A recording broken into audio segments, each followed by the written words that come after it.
Alright guys, so we are still in the early New Year's, which means that there's no better time than now to keep your hair experimentations going in the hopes of finding better hair. Today I want to cover a handful of changes and things that you should try to get better hair here in 2020. Number one, I want to know how many of you guys have gotten stuck into your hairstyling routine and it just doesn't budge. It's like automatic now. You wake up, you do the exact same thing, the exact same technique to your hair every time that you style it. Now, in my experience, I found that when I overdo a technique too much to the point where it becomes automatic, all of a sudden I start not liking the results as much. And I'm not sure if it's because I'm getting tired of seeing the same hairstyle over and over, or if I've just started complicating the technique too much. You know, too much of a perfection after you start doing it over and over. Either way, something's not right. So guys, try something different, even if it means taking it back to basics. For the hairstyle you're seeing here, I decided to take away all the brushes and use only my hands because this is something that I rarely do. I simplified completely. I also attempted to go for a bit of a high part, which I'm pretty happy with how it turned out and something I don't normally try. But if you don't ever attempt to switch it up, you're gonna get locked into the same hairstyle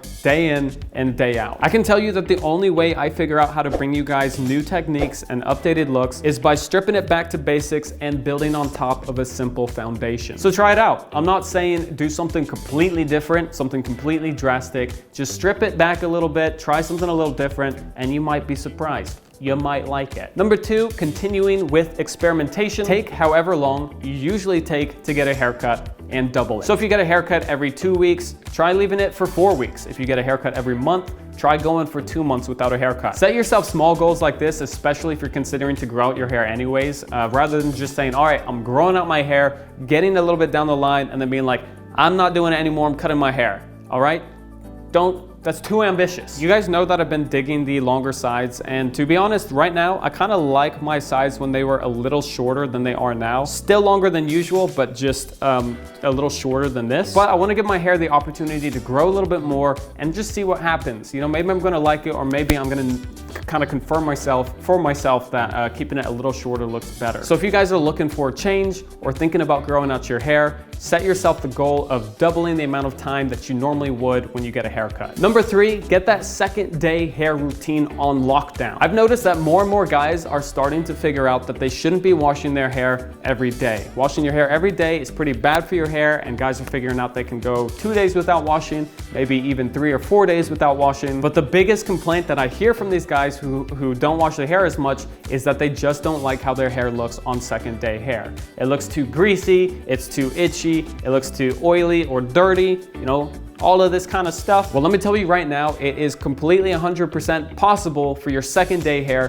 to look just as good as your first day hair, if not even a little better. You just gotta learn about dry shampoos and texture powders. You guys may know that we're in the process of creating a dry shampoo texture powder combo right now as we speak, but there's products out there to help get your hair looking fresh on the second day without having to use shampoo and conditioner. For me, if we're dealing with second day hair, I skip the pre-styler altogether. The pre-styling process, because I've already got product buildup from the previous day along with some natural oils that have been building up. So even if I rinse my head under the sink, I don't need to add more pre-styler because I will still have a little bit of buildup. So try skipping out on the pre-styler on second day hair as well. But after I blow dry my second day hair, I'll go in with a little bit of a dry shampoo, in this case one of our samples, to absorb some of the oil and make it look and feel much more clean and less greasy. You can see the difference right here from the shine before and the matte finish from using just the texture powder. Also on second day hair, I find that I need to use a lot less finishing product than I would on first day hair. Again, I've got some buildup,